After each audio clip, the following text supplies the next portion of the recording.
जी प्यारियो अस्सलाम वालेकुम वरहमतुल्लाहि वबरकातुहू। की हाल चाल है जी? ठीक ठाक हो? उम्मीद है अल्लाह ताला दे हुक्म दे नाल इंशाअल्लाह तुसी सारे ठीक ठाक होवोगे।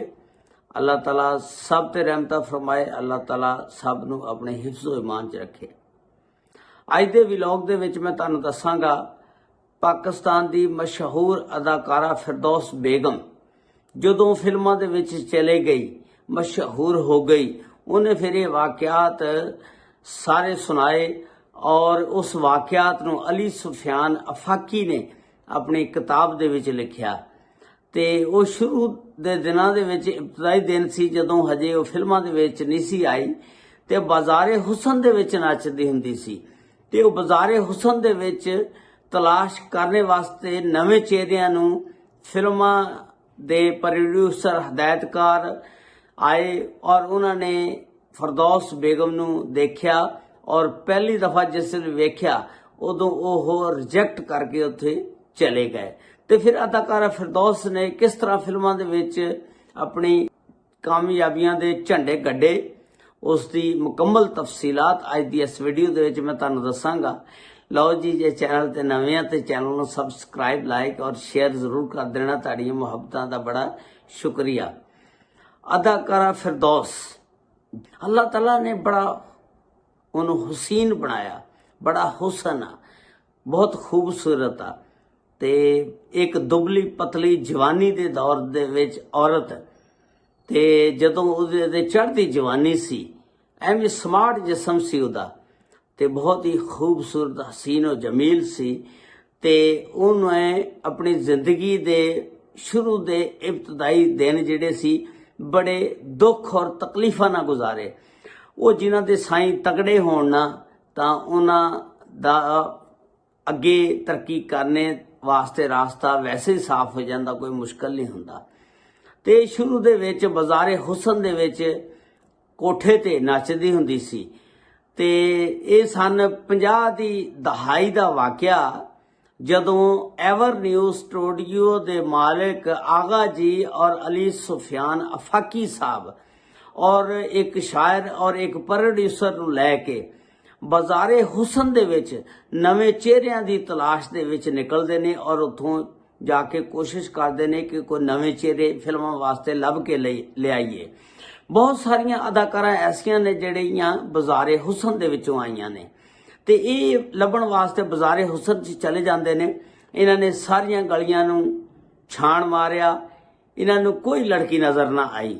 एक कोठे दा जिन्हों तुसीं कह लो बाला खाना उहदा दरवाज़ा खुला सी।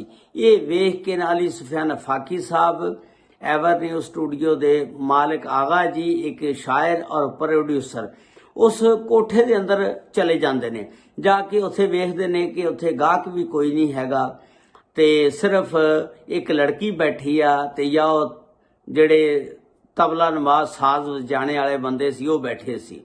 उस वेले दिल बहलाण वास्ते जिहड़े अमीर लोग सी कोठियां ते जांदे हुंदे सी, जाके वो गाना शाना सुनना, डांस वगैरह वेखना, अपना दिल बहला लैंदे हुंदे सी। ते ये जिस वेले गए ते उत्थे दी जिहड़ी इंचार्ज सी भेदी उन्हें इन्हां नूं पहचान लिया भी ये फिल्म इंडस्ट्री नाल इन्हां दा तलक आ, ये लोग आए ने। उन्हें इन्हां नूं बिठाया और फिर उन्होंने कहा कि असी एक लड़की की तलाश वास्ते आए हैं, ये लड़की नूं कहो कि गाना कोई सानू सुनावे, डांस करे। अदाकारा फिरदौस बेगम जिहदा नाम परवीन सी उन्हें उत्थे उन्हां नूं डांस करके विखाया। एक गज़ल सी गाई जिहड़ी उन्हां नूं पसंद नहीं आई, उन्होंने रिजेक्ट कर दिता। ये उठन लगदे ने जिस वेले ते वो भेदी जिहड़ी सी वो कहण लगी कि उठ घुंघरू बन, इन्हां नूं डांस दिखा। ते अली सुफियान अफाकी आगा जी साहब और प्रोड्यूसर और जिहड़ा शायर सी वो कहण लगे नहीं जी असीं नहीं वेखना डांस।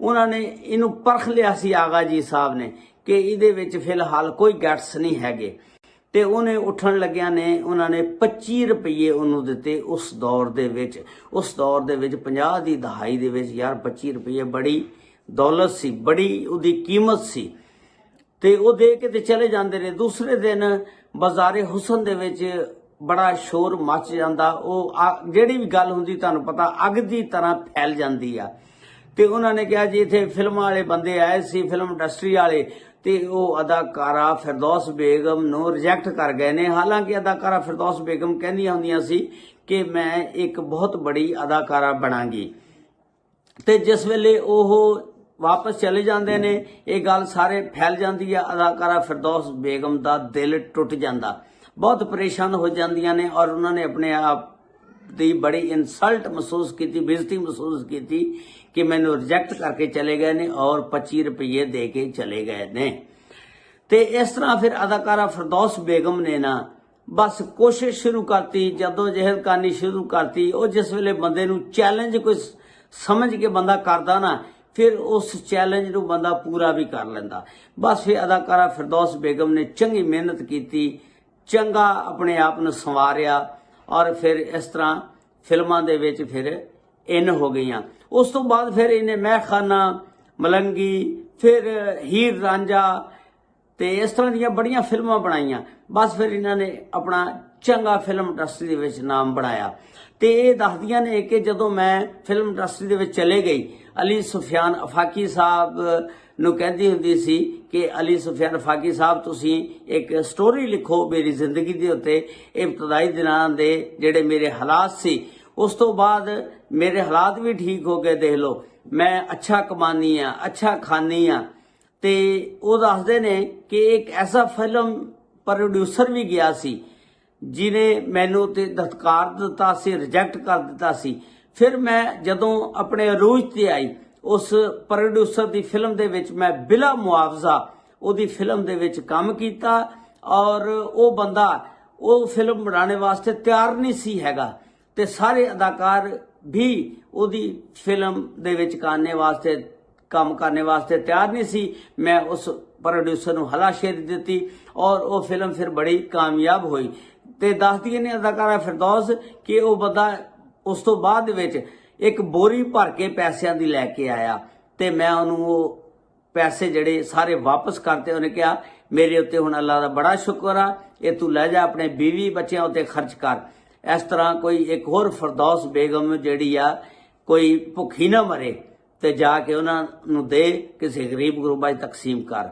ਤੇ ਉਹ ਆਗਾ ਜੀ ਸਾਹਿਬ ਨੂੰ ਵੀ ਬੜਾ ਮਜ਼ਾਕ ਕਰਦੀਆਂ ਹੁੰਦੀਆਂ ਸੀ ਕਿ ਤੁਸੀਂ ਮੈਨੂੰ ਰਿਜੈਕਟ ਕਰਕੇ ਆ ਗਏ ਸੀ। ਆਗਾ ਜੀ ਸਾਹਿਬ ਵੀ ਇੱਕ ਬੜੇ ਜ਼ਿੰਦਾ ਦਿਲ ਆਦਮੀ ਸੀ। ਉਹ ਵੀ ਅੱਗੋਂ ਫਿਰ ਕਹਿੰਦੇ ਹੁੰਦੇ ਸੀ ਕਿ ਉਦੋਂ ਫਿਰਦੌਸ ਬੇਗਮ ਤੂੰ ਆਪਣੇ ਆਪ ਨੂੰ ਸੰਵਾਰਿਆ ਨਹੀਂ ਸੀ, ਉਹ ਬਾਅਦ ਦੇ ਵਿੱਚ ਤੂੰ ਆਪਣੇ ਆਪ 'ਚ ਬਿਹਤਰੀ ਲਿਆਂਦੀ ਆ, ਤੇ ਅਗਰ ਤੂੰ ਉਸ ਵੇਲੇ ਬਿਹਤਰੀ ਲਿਆਉਂਦੀ, ਸੰਵਾਰੀ ਹੁੰਦੀ, ਤੇ ਅਸੀਂ ਤੈਨੂੰ ਜ਼ਰੂਰ ਸਿਲੈਕਟ ਕਰ ਲੈਂਦੇ। ਉਸ ਵੇਲੇ ਸਾਡੀ ਨਜ਼ਰ ਨੇ ਧੋਖਾ ਖਾਦਾ। ਤੇ ਇਸ ਤਰ੍ਹਾਂ ਅਦਾਕਾਰਾ ਫਿਰਦੌਸ ਬੇਗਮ ਵੀ ਅੱਗੋਂ ਫਿਰ ਹੱਸ ਪੈਂਦੀ ਹੁੰਦੀ ਸੀ।